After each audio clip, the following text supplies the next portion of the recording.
Hello and welcome back to my channel. My name is Jordan and thank you so much for clicking on one of my bookish videos. Today I'm filming my first wrap-up of 2025, which I was planning to do a Q1 January through March wrap-up. However, I've apparently read over 50 books so far this year, and if I went through every single one of them, it would take me forever. So I've decided to do a video of my favorite books so far in 2025 from January through March. And if you're interested in seeing me talk about my favorite books so far this year, then keep on watching. All right, so we are not going in any order in particular for this video, but to start it off, I have First Time Caller by B.K. Borison. This book I absolutely loved. I recommend it to everyone, even if you aren't a big time romance reader. It is so good. This is a spin-off of Sleepless in Seattle where Aiden and Lucy meet when Lucy's teen daughter calls into Aiden's radio show trying to find her mother a boyfriend and her true love. The chemistry between Aiden and Lucy is so good. The banter is so good. I felt like Lucy's character was really relatable as a 30-year-old single female trying to figure out her life and her relationships, and Aiden was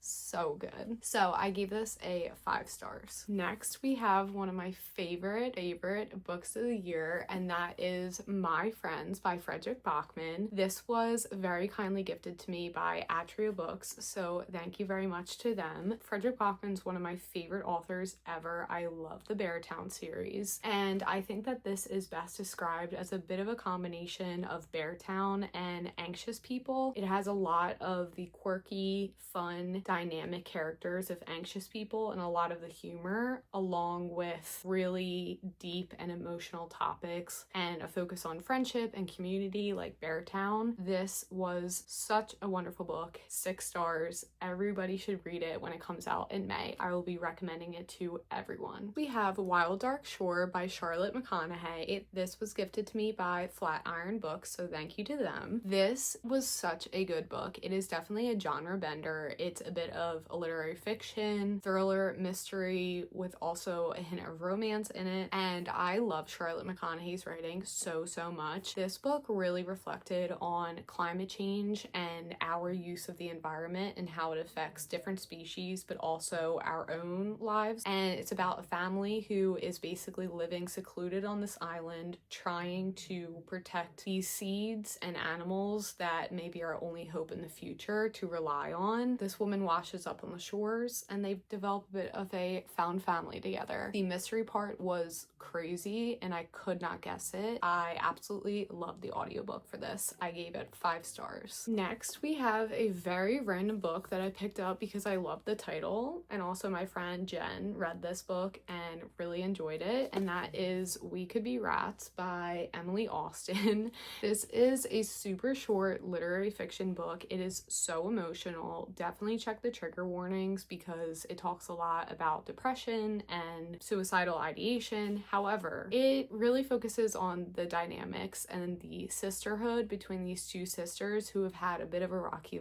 relationship and family life. You get to learn their history and also their current life from each sister's point of view, and at the end you see how much the two sisters support each other and help each other out, and I really enjoyed this one. I gave it a 4.5 stars. Next, we have a fantasy book, Rebel Witch by Kristen Cicerelli. This is book 2 and the last book in the Crimson Moth duology. I love this book so much. It had me on my toes. It is such a fun young adult fantasy series. If you haven't read Heartless Hunter, I definitely recommend it. This was such a good conclusion to this duology. I felt like it still had a lot of world building, the banter and angst and tension between Gideon and Rune, which I loved. And there definitely was a lot of action and a lot happening, great pacing throughout this book, and I think I gave this a 4.5 stars. Okay, and then we have Unloved by Peyton Corinne. This is the second book in the Undone series, which is a hockey romance series. I absolutely love the first book, and I think I love the second book even more. This follows Freddie and Ro. Freddie is a hockey player who's struggling academically with his learning difficulties, and Ro hero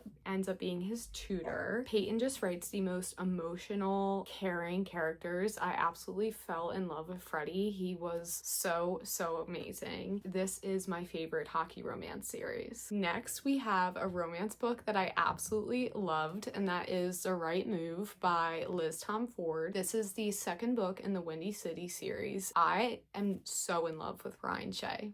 Like, he is now my top book boyfriend, or he's up there with BJ Valentine and Conrad Fisher. This is about Ryan, who is a professional NBA basketball player. Indy, who is the best friend of Ryan's twin, Stevie, and she comes and is forced to live with Ryan when she essentially loses her living situation. So it's a bit of forced proximity. It's a sports romance, but it is so tender and emotional, and I just loved Ryan Shea's character so much. This was a 5 stars. Next, we have James by Percival Everett, which I actually listened to on audiobook, and I highly recommend the audiobook because the narrator did James/Jim's character so well. This was one of the top books of 2024, and of course I read it in 2025, but it is a retelling of the adventures of Huckleberry Finn from the slave Jim or James perspective, and it was such a fantastic story. I feel like, especially for a well-known story that everyone knows, told from the perspective of the enslaved person, it was really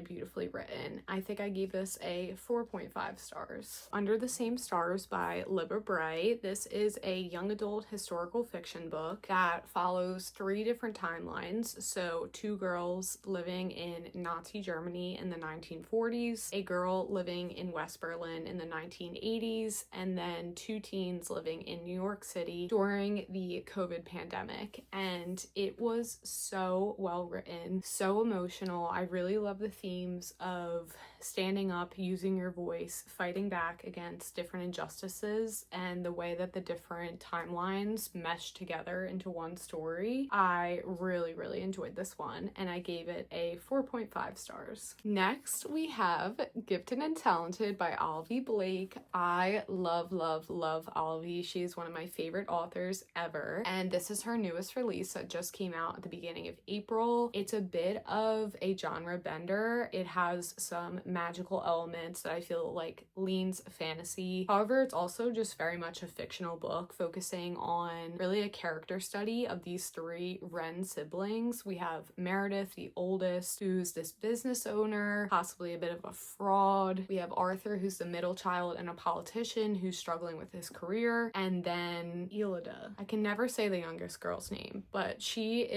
used to be a ballerina who had a career-ending injury, and the 3 of them have to come together and essentially reconcile when their father, who is the billionaire of their family's fortune and company, passes away. The writing in this was so genius, so good. It was a very timely book, and I gave this 6 stars. And thank you to the besties at Tor for the free copy. Okay, then we have another romance, Left of Forever by Tara DeWitt. Thank you so much to St. Martin's Press for the gifted copy. This is a second chance romance. It is following a divorced couple, Ren and Ellis, who are essentially still in love with each other, but they had a falling out that led to a divorce, and they essentially go on a bit of a road trip when their son moves to college to see if they can rekindle their romance, because they both have lingering feelings and emotions, and they never worked through why their marriage ended.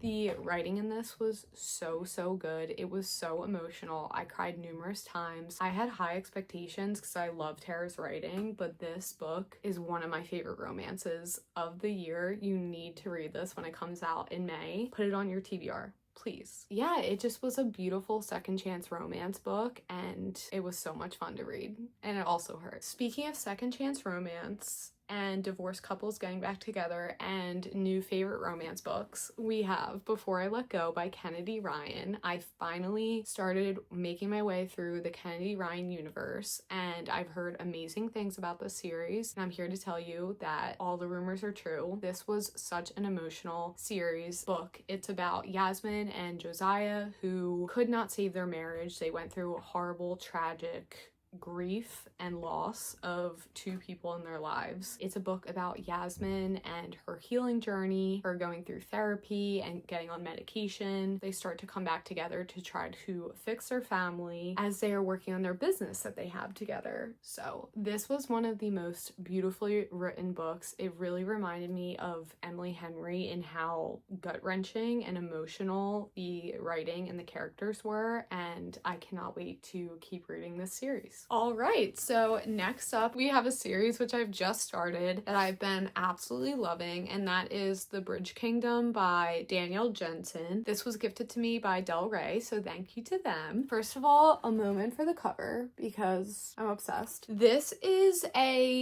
it's not young adult, so I wouldn't say that, but it is a fantasy series. It is a really fun fantasy series, definitely leaning more romantasy, and this first book is about Laura and Aaron, and Laura is essentially this daughter of an evil king who is sent to marry King Aaron of a different kingdom as a way to build bonds and alliances. And there has been this war in the kingdom and in the continent, I guess, over this bridge, which Aaron currently has control over. The romance in this series is so good, especially this first book, and I really found the politics side very interesting and well done. I have only read the first two books so far, but I am definitely excited to keep reading this series, and I gave this a 4.5 stars. All right, and then for another literary fiction, historical fiction, we have Homeseeking by Carissa Chen. This was gifted to me by Books, so thank you to them. I loved this book. It was so romantic and heartbreaking. The writing was so beautiful. It is really focused on the Chinese culture and heritage. Basically, these two main characters who are lovers and best friends when they are younger, and then due to different wars in their country and their family circumstances, they both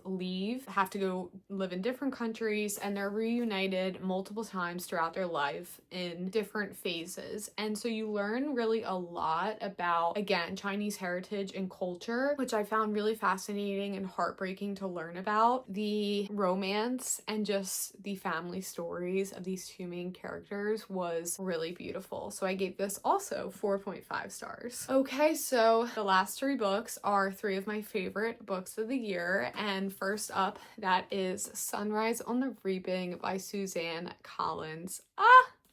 This book broke me, absolutely. I've been waiting for Haymitch's story for so long. He always kind of annoyed me but interested me, and I knew that he had probably a really horrible backstory, and sadly I was right. This was just such a timely, important story and book about just propaganda and our submission and compliance in a society that commits injustice on other people. Haymitch's games and his backstory and his romance and love life and his friendships with others in his Hunger Games was just devastating to read about. I literally sobbed multiple times reading this book. I already want to reread it, and I gave this a very easy 5 stars. All right, then we have Oathbound by Tracy Dion. This was sent to me by Simon Teen, so thank you so much for the free book. Again, a moment for the cover. This is the third book in the Legendborn Cycle series, which, if you know me, you know is one of my favorite young adult fantasy series of all time. This was definitely a world building, plot building, character development book, and there's not much I can say because it would be spoilery, but it follows Bree, who is someone that came into this very prestigious and special power and position in essentially a magical world modeled after King Arthur and his knights. And in that world, it's very much a male-dominated, white-dominated society. She also has her root craft, which is essentially, from her Black female ancestors. It is just such a wonderful book of representation, a fantasy and magic system that is so fresh and uniquely written, and I just love the characters and especially Bree so much. So I gave this 5 stars. Last but certainly not least, we have Bury Our Bones in the Midnight Soil by V.E. Schwab.